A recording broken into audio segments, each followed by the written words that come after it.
Empire of Iran and 2/3 of the Christian Byzantine Empire. By now, the empire was larger than Rome. It stretched from Morocco in the west to the Indus River in the east, where the border of India is today.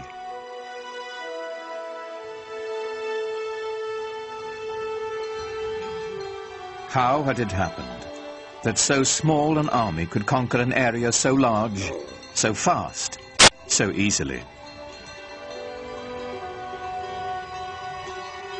Islam's success in expanding into the central Middle East and across North Africa was due in large part because people were fed up with previous regimes. So the idea that Muslims were going across the world saying convert or die is really not accurate, not at all. That it didn't have a heavy hand. They didn't rule with a heavy hand. They allowed the conquered peoples to maintain their administrative structures. They allowed the Christians and the Jews to maintain their religious law and to be governed by them.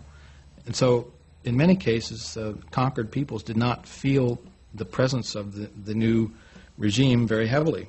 Certainly for individuals who felt themselves exploited or downtrodden by an oppressive and even sometimes parasitic priesthood, the idea of Islam being a religion essentially free from clergy must have seemed very attractive.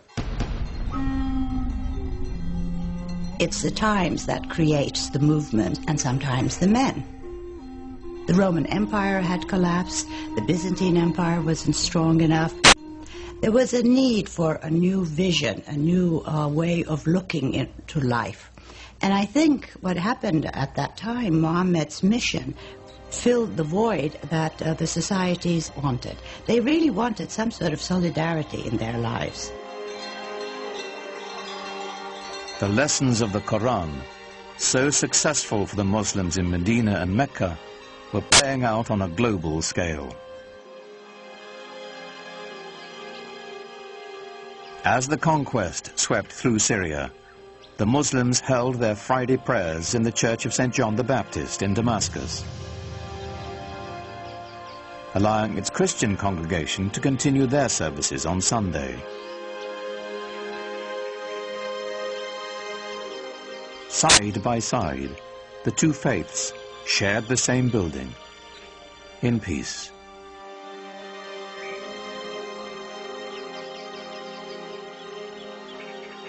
As the Muslim community grew, they bought the old church from the Christian congregation and built a huge mosque on the site.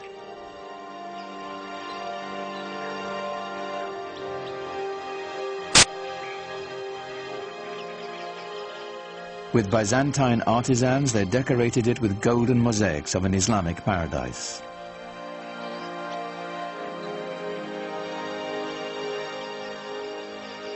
The great mosque of Damascus would become a model for new mosques to come, all across the empire.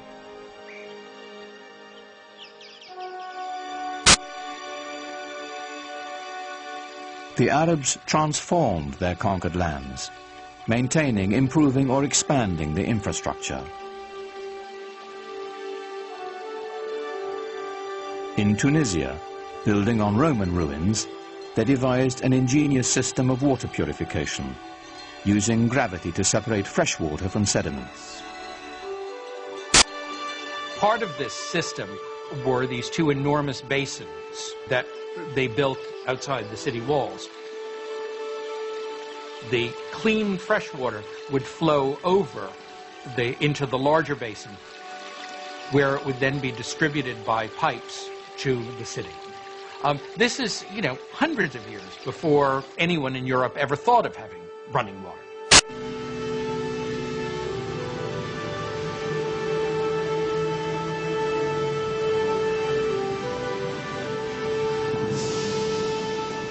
All over you find schemes for bringing water from the mountains where there was more water to the plains where there might be less water. They resurrected elaborate irrigation systems, filling the old stone aqueducts with precious water.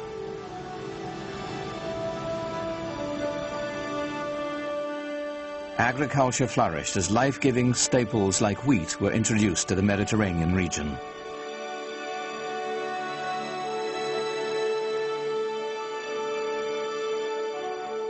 But Muslims saved their most monumental feat for the holy city of Jerusalem. Islam's first great work of art is the Dome of the Rock. It was built in a city that was holy to Christians and Jews, and it's spectacular. Like Mecca and the Kaaba, the significance of this holy site goes back to Abraham, for the rock within is said to be the place he nearly sacrificed his son. It was built to rival the nearby Church of the Holy Sepulchre, where Jesus was said to have been buried. What's extraordinary about the Dome of the Rock is how perfect it is. People revered this site as some place that was holy to Abraham and to Isaac. Imagine, if you will, these new guys coming in and taking over this piece of prime real estate and building a new building for a new religion that sits on top of a mountain and sparkles and glitters in the sunlight for everyone to see. This is not something that a fly-by-night. This is something big and important. Islam has come to stay. In just 100 years, Muhammad's vision had transformed the spiritual and political map of the world, and his followers had established an empire larger than Rome. But Muhammad never lived to see it. In the 11th year of the Islamic calendar, 632 AD, only 2 years after the taking of Mecca, Muhammad died.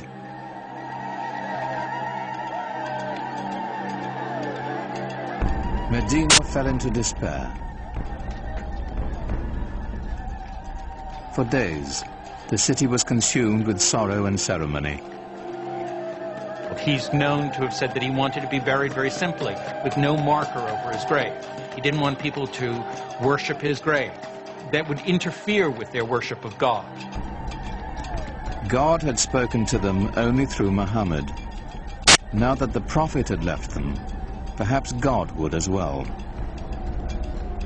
Muhammad's death set up a crisis in the young Islamic community. The question of succession was the first thing that really occupied people's concerns. At this point, there was a divergence of opinion as to how the community should go about choosing a new leader. According to the Shiites, the faction, the Shia of Ali, Muhammad had indeed designated Ali, his son-in-law and cousin, as his successor. The opinion that came to be the majority opinion, or the Sunni opinion, held that Muhammad had not appointed a successor during his life, but had said, after I'm gone, choose one from among your peers, from among the elders. And from the house there came out the man who would be his successor, Abu Bakr. And he addressed the people and said, if you worship Muhammad, know that he is dead. If you worship God, know that he lives forever. Here was the secret to Islam's strength and profound influence. The unifying power of one God, merciful and compassionate, the power of one people, bound by a common faith. Muhammad did not lead the conquest or create the empire to come. The transforming power of his message did. Out of that message would spring a font of knowledge that would transform humanity, as Islam continued to spread its reach far and wide. Awaiting the Muslims would be a new age. They would be destined for enlightenment, for new horizons, and a clash of great powers, the like of which the world had never seen.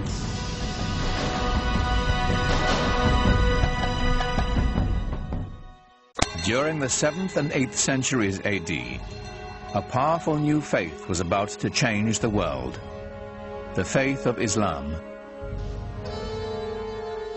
Its followers launched a conquest not only by the sword, but with the power of ideas. 200 years after the death of Muhammad, his message and the new Arab Empire were transforming 3 continents. Now comes a new empire, a political new configuration, driven by a religious, newly defined civilization. This new civilization expanding beyond its own dreams within a period of very short time. Literally, the largest empire civilization